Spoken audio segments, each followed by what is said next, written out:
Hello students, आज हम लोग अकाउंटेंसी स्टार्ट करेंगे। किसी भी विषय को पढ़ने से पहले उसको उसके बारे में जान लेना बहुत ज़रूरी है। इसीलिए आज हम लोग अकाउंटेंसी के डेफिनेशन के बारे में समझेंगे। चलिए स्टार्ट करते हैं हम लोग। What is accountancy? Accounting is an art of recording, classifying, summarizing,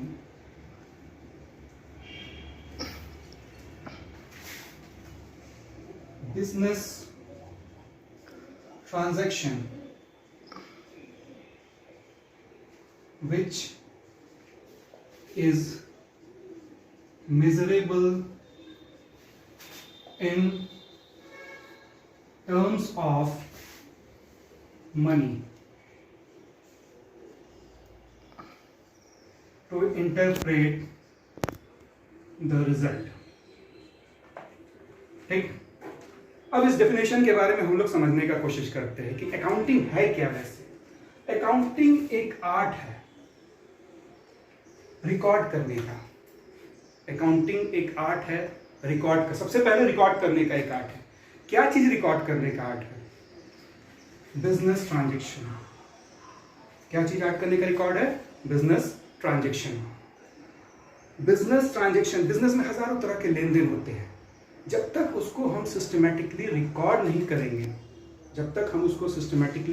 नहीं करेंगे, वो मेरे लिए कोई भी यूज का नहीं है, बिजनेस के लिए कोई भी यूज का नहीं है। ना हम उसको सही ढंग से रख पाएंगे, ना हम प्रॉफिट निकाल पाएंगे, ना हम पोजीशन को जान पाएंगे बिजनेस का। तो सबसे पहले सिस्टमैटिक रिकॉर्ड, सॉरी वर्ड छूट गया,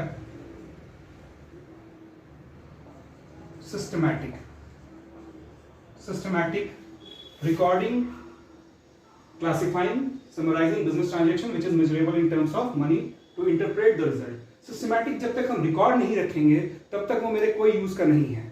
आगे के बारे में हम उसके बारे में कुछ भी नहीं जान पाएंगे, और कभी भी हमको प्रॉफिट निकालने बोलेगा कोई भी साल का बिजनेस का, हम उसको नहीं निकाल पाएंगे। तो सबसे पहले जरूरी है जो भी बिजनेस में लेन देन होता है जिसको हम वैल्यू कर सके इन टर्म्स ऑफ मनी, वो लेन देन, वो ट्रांजेक्शन जिसको हम किसमें मेजर कर सके? Terms of money. अगर टर्म्स ऑफ मनी में, अगर पैसे में हम उसको वैल्यू नहीं कर सकते, मनी में वैल्यू नहीं कर सकते, तो हम उसको रिकॉर्ड नहीं करेंगे। तो सबसे पहला इसका जो कैरेक्टरिस्टिक्स हो जाता है,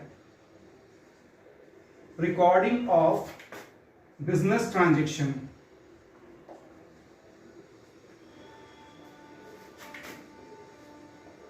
which is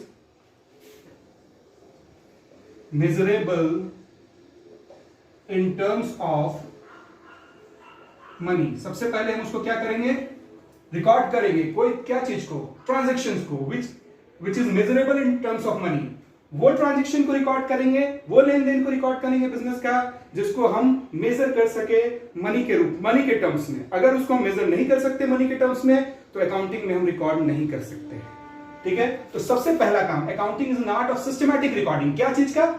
business transactions which is measurable in terms of money. अब हम रिकॉर्ड कर लिए, रिकॉर्ड डेट वाइज हुआ, जैसे जैसे ट्रांजेक्शन होते चला गया, सारा ट्रांजेक्शंस को हम रिकॉर्ड करते चले गए। अब रिकॉर्ड करने के बाद उसको करेंगे क्लासिफाई। उसको क्या करेंगे? क्लासिफाई। क्लासिफाई का मतलब होता है ग्रुपिंग ऑफ ट्रांजैक्शन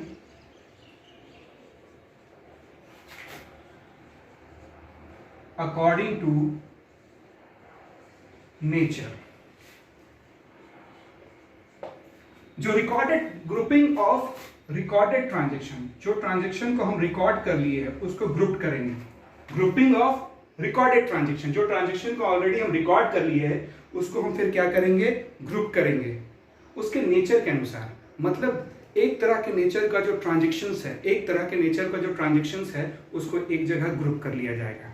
कैश से रिलेटेड ट्रांजैक्शन को एक जगह ग्रुप कर लिया गया, फर्नीचर से रिलेटेड ट्रांजैक्शन को एक जगह से ग्रुप कर लिया गया, कैपिटल से रिलेटेड ट्रांजैक्शन को एक जगह ग्रुप कर लिया गया। तो नेचर के अनुसार एक तरह का ट्रांजैक्शंस को हम एक जगह ग्रुप कर लेंगे। For example cash account, furniture account, etcetera. ठीक है, तो जैसे ही ट्रांजेक्शन्स को अकॉर्डिंग टू नेचर इसको ग्रुप किया जाता है, ये बहुत लेंदी हो जाता है, सबके समझ में आने वाला नहीं है। ठीक है, तो उसका नेक्स्ट स्टेप होता है ग्रुप करने के बाद, क्लासिफाई करने के बाद उसको समराइज कर देना।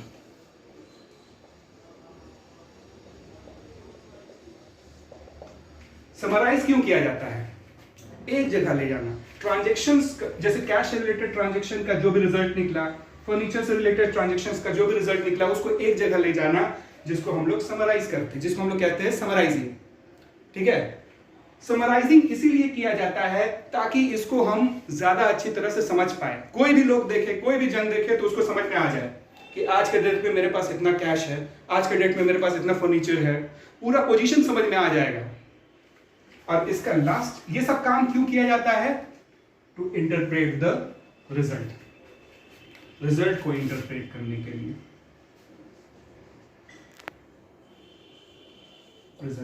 रिजल्ट जानने के लिए। रिजल्ट क्या होता है? प्रॉफिट और लॉस, और दूसरा फाइनेंशियल पोजीशन। तो ये प्रोसेस भी एक हिसाब से अकाउंटिंग का हो जाता है कि accounting is an art of systematic recording. कोई भी ट्रांजेक्शन बिजनेस में जो लेन देन हो रहा है, जिसको हम मेजर कर सकते हैं टर्म्स ऑफ मनी में, सबसे पहले उसको रिकॉर्ड करने का, रिकॉर्ड करने के बाद उसको अकॉर्डिंग टू ग्रुप क्लासिफाई करने का, क्लासिफाई करने के बाद उसको एक जगह समराइज करने का, ताकि लोग उसको समझ सके, कोई भी देखे वो आसानी से समझ सके, जो अकाउंटिंग के बारे में नहीं भी जानते हैं वो भी देखे, उसको समझ सके। और समराइज करने के बाद हम लोग क्या करते हैं? रिजल्ट को इंटरप्रेट करते हैं। आखिर हम लोग इतना काम कर क्यों रहे हैं? रिजल्ट ही जानने के लिए ना। तो रिजल्ट में क्या क्या आ जाता है कि आज के डेट में, साल के अंत में मेरा प्रॉफिट है कि लॉस है, प्रॉफिट है तो कितना है, लॉस है तो कितना है, और मेरा फाइनेंशियल पोजीशन क्या है। फाइनेंशियल पोजीशन मेरा मतलब कि आज के दिन में मेरे पास कितना एसेट्स है, संपत्ति है, और कितना लायबिलिटीज है, दायित्व है।